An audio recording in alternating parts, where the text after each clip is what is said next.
दिनै अदालगुरि इउएम पार्कआव बड'फा उपेन्द्रनाथ ब्रह्मनि 70थि गोथार जोनोम सान फालिदों आरो मुसुखायाव बिबार बावो।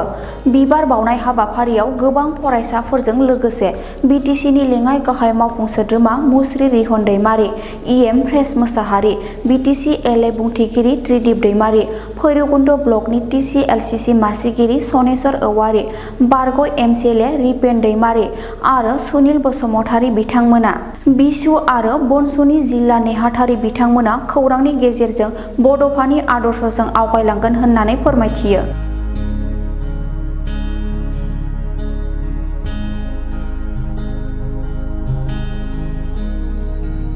बनसुनि जानानै जोङो बनसु आरो बिसु आरो लोगोसे जोंहा बेहाय जोंहा डिपुटि चिफबो दंफैयो आरो प्रेसार दंफैयो। जों दिनै बेखौनो बुंनांगोन दे जों दिनै बहुद गोजोननाय मोन्दों, मानो होनबा जों दिनै बे फरायनाय हाबाफारियाव बहुद मानसि बाहागोफोर लाफैदों। जोंजों लोगोसे आरो सारमोनबो दंफायो। जों बेखौनो बुंनो थाङोन दे जोंहा दिनै बर' हारिनि थाखाय उपेन्द्रनाथआ बर' हारिनि थाखाय बहुद गायसनबोनाय आरो बिथाङानो जोंनि बर' हारिखौ गेरेमसा महर होदों। बेनि थाखायनो जों बेखौनो बुंगोन दे कंग्रेचुलेसन, जों दिनै बे हाबाफारिखौ लानायनि थाखाय आं गोजोननाय मोनदों।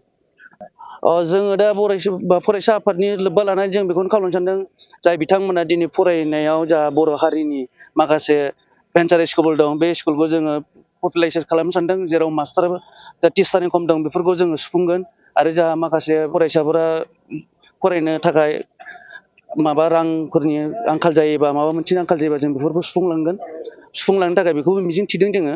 बेखौबो जोङो सारमोनजों सावरायगोन आरो बेजों लोगोसे जोङो जाय बिथांमोना मेट्रिकआव मोजां नाम्बार लागोन बेफोरखौ जोङो नायनानै बेसेबांखिनि पारसेन्टेज मोनगोन बेखौ नायबिजिरनानै जों बिथांमोनखौ बरायनाय हाबाफारि लागोन। आरो बेल' नङा, हायार सेकेन्डारिखौबो जों बेखौनो खालामगोन, जाय एमएलआव मोजां नाम्बार लागोन बेखौबो बरायनाय जागोन। गिबि सेन्टारावनो नोंथांमोन साफ्रोमनिसिमबो आंनि खुलुमनाय आरो सिबिनायखौ बावहरग्रोनाय जाबाय। आरो दिनै जोंनि मानव गेदेर उपेन्द्रनाथ ब्रह्मनि 70थि जिथु जोनोम सान, दिनै जोङो बिथांखौ मान होनाय हिसाबै जोङो बिथांनि मुसुखायाव फैनानै जोङो बिथांनो बिबार बावदों आरो लोगोसे जोङो आर'ज खालामदों। आरो बेवहाय जोंखौ गोबां लोब लोब सेंग्रा सिख्लाफोर फैनानै जोंखौ हेफाजाब होफैदों। बेनि थाखाय साफ्रोमखौबो आं साबायखर बावहरो। आरो जोङो बिथांनि बे जोनोम सानाव बेखौनो आं बुंनो सानोदि फैबाय थानाय समफ्राव जोङो जेसेबां हायो बिथांनि सान्थौजों जेसेबांखिनि बिथाङा सिगाङाव खामानि मावदोंमोन बेफोरखौ जोङो फारियै मावफुंलांनो हानाय बायदि जों बेबायदि आसा खालामदों। फरायसाफोरनि थाखाय थांखि लानाय हिसाबैथ' दायो बर्थमान नोंथांमोनाबो नुबाय थाखादों, फैबाय थानाय समाव दिनै जोंनि बिपिएफ हान्जानिफ्राय माखासे थांखिफोरखौ लानाय जादों।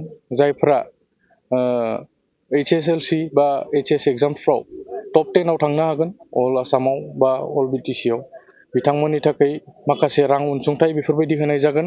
आरो जेराव दायो माखासे स्कुल्सफोर दङ जायफ्रा दासिमबो रिकगनाइज जायाखै बा माबायाव हाबाखै आरो भेन्चार हिसाबै दायो माबा दङ, दा बेफोरखौबो जों नोजोर बोनानै माखासे खामानिफोरखौ जों मावलांगोन। खावलायनाया बेनो जेन गाव गावनि फरायनायफोरखौ लानानै जेन मोजाङै गोसो होनानै फरायो आरो गुबुन बायदिसिना जेनेबा गाज्रि लामाथिं जेन आगान सुरा,